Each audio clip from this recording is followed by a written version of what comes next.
Hi, I'm going to talk to you about what I have learned my first almost year of running a small business. The first thing is that it just takes a long time. So if you are thinking about starting a small business in the future, if you don't feel like you're ready yet, start now anyways. There's things like designing a logo and just kind of figuring out what you're gonna sell. There's just like a lot of things to figure out. And I started with an in-person business, but I probably, if I were smart, I would have started doing pop-ups, doing vendor stuff, seeing what people actually want, seeing who my customers actually were gonna be, learning more about different things just for myself. So if you are interested in starting a small business, I recommend getting an idea together and then go to the Small Business Development Center. They are a free resource. They can help you kind of flesh out your ideas, ask you some questions. Sometimes it just helps to have somebody else's eye on things. And then go talk to as many people as you can who are doing what you would like to be doing. Ask them what they've learned, ask them what they found challenging, and just talk to people. And that way you can make connections and kind of figure out what you actually want to be doing. Another reason I say to start now is because there are not really loans and grants for small businesses. If you were like me and I was a stay-at-home mom for like 5 years. We were a single income family for years. So we're like, oh yeah, maybe we can get a loan or a grant. You really have to be in business for like 2 years in order for them to consider giving you a grant or a loan. Well, grants don't really exist.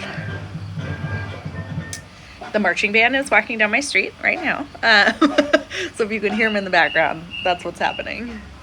Anyways, people always tell you like there's funding available and but really it's not unless you have a solid business plan and have actually kind of proven that it's going to be successful.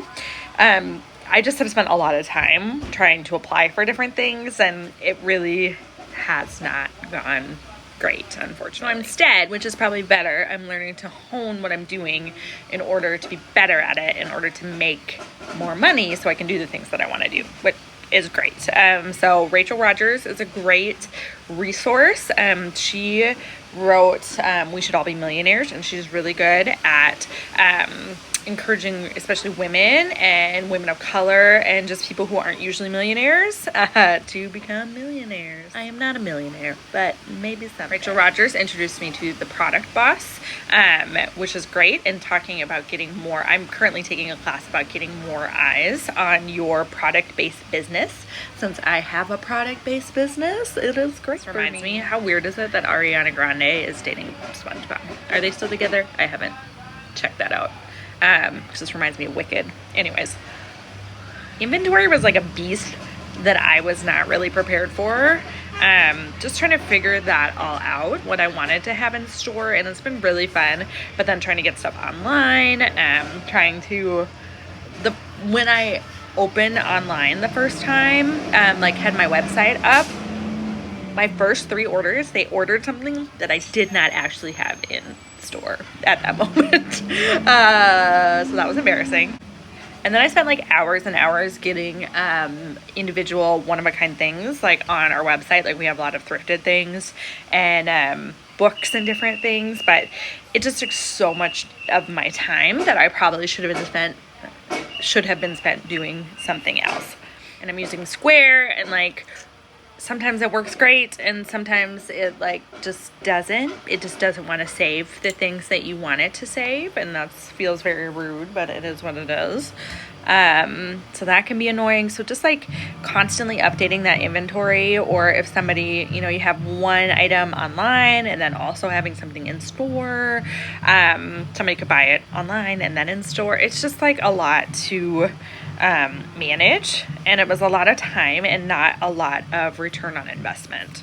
It's been really interesting to me because we do have secondhand items in the store, like books and toys and other stuff, but they have definitely not even been close to like our best seller. If you've made it this far, then let me tell you another thing, that family and friends are like not the most likely to support your business. They'll like be supportive and ask you about it and whatever, but like to financially buy things from you, just like don't expect that of your family and friends. They are not your market as much as you might like them to be. It's just focus on other people, people that you don't know.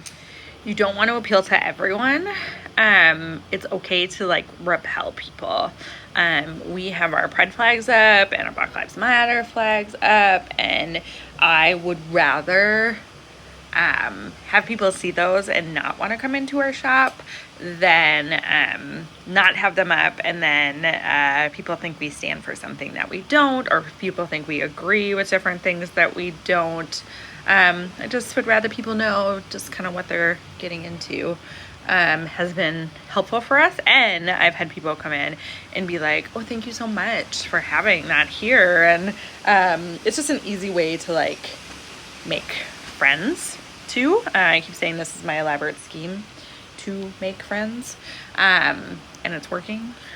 But like, you can say that you cater to everyone, but that's just like really hard. The more narrow you have who your ideal customer it is, the easier it is to advertise to them, to find them, to really narrow in. Instead of like, I got stuff here, people are like, oh, you should have stuff for men for Father's Day and for Christmas gifts and different things. And you know how many people bought the things that I have in store? Like almost none. I think I still have all the things that I got specifically. So there were some things specifically for men. They're just like not my target customer apparently, and that's okay. I do have men come in and get stuff, and I do have some men who are super supportive, and I even sell things. I even am married to a man. I don't hate men. I like men. But like, just because I'm not intentionally advertising to them doesn't mean that they won't come in. They still see that advertising. The ones who are interested will still come in, but they're just like not my primary market. And that's okay. Before you spend money like trying to work with a marketing person, I mean, if you want to, great. But they're going to ask you straight up, like, who is your ideal customer? So the more narrow you have that, the better. And it's okay if like your customers online are different than your customers in store, which I think that's kind of where we're getting. But just kind of figure that out. They're going to ask you very specific questions and make you come up with a name for your person that you're advertising to and who you would like to be in your store. So the more you think about that, the better. Always, if you can do this from the beginning and get in the habit of having separate bank accounts for business purchases and separate like a credit card, separate debit card, that is really helpful in trying to figure everything out. If you are in a small town like I am, events are key. People aren't going to stumble upon your shop as naturally as if you were in a big city. You know, because like in order to be successful, when I'm open, all I need is like 7 people to come in every single day and buy something. That's it. But I don't have that foot traffic here on a normal day. And that's just because it's a small town. There's just fewer people around and out and about. So having event days is key, because it's like, hey, bring all the people on this day. We are doing something fun. We are working with other businesses. That has been very important for us. It also means we need something else besides just selling products. We need service.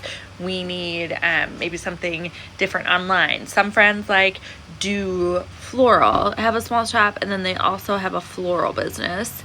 So then when there's weddings or funerals, they have a service that they can offer, or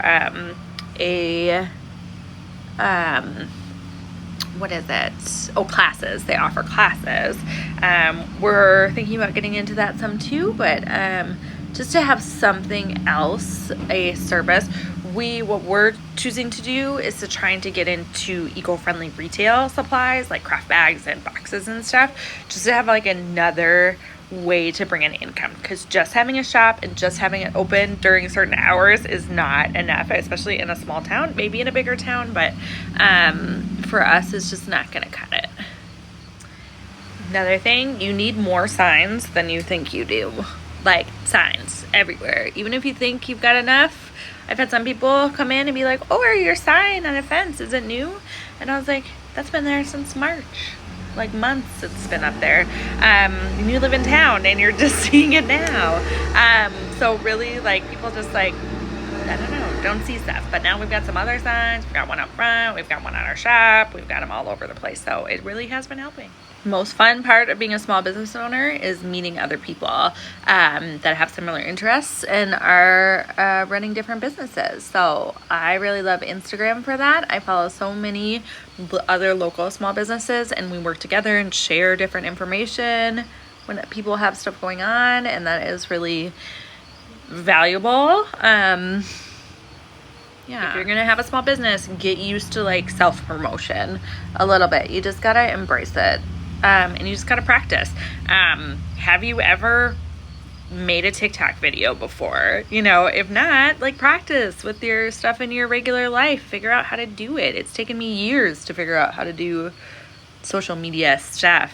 I'm still learning, and they keep changing it, but if you're not used to like figuring out the technology for posting and for all that stuff, then it's going to be really hard when you start your business. But it's also like a free and just like key resource as a small business owner. If you look on TikTok and you think about how many people like are on TikTok and never post anything, like they're actually a very small percentage of people who post anything. So if you get brave enough to do anything, like, good for you.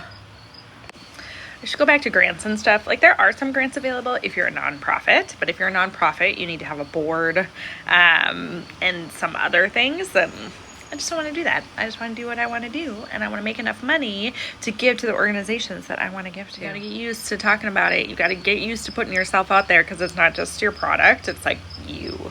And maybe other people have found ways to do it where they don't have to put themselves out there, and they probably have. But for me, you just gotta put yourself out there.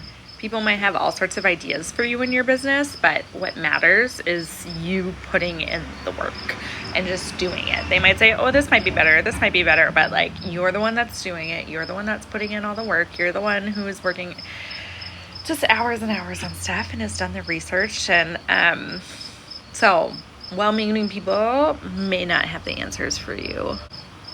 And not everybody, a lot of this is just like figuring it out as you go along. Not everybody knows everything. Even I've had to like ask questions about the city and gone to the city administrator. He doesn't know the answers. He looks them up. Everybody just looks it up. Just Google it. You don't know? Google it or ask somebody what the right answer is. Anyways, it's all just a journey, and it's all just kind of figuring it out as you go. And if you have questions, I'd love to talk to you about starting your own small business and share more things that I've learned. I'm planning on coming out with like a class where I kind of share some of the step-by-step stuff, like getting an employee identification number, even if you don't have employees, and maybe the difference between an LLC and the other options out there,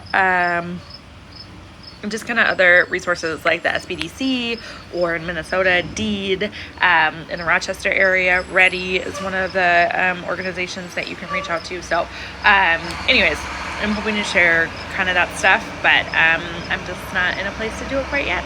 So anyways, thanks for being here, and have a great day.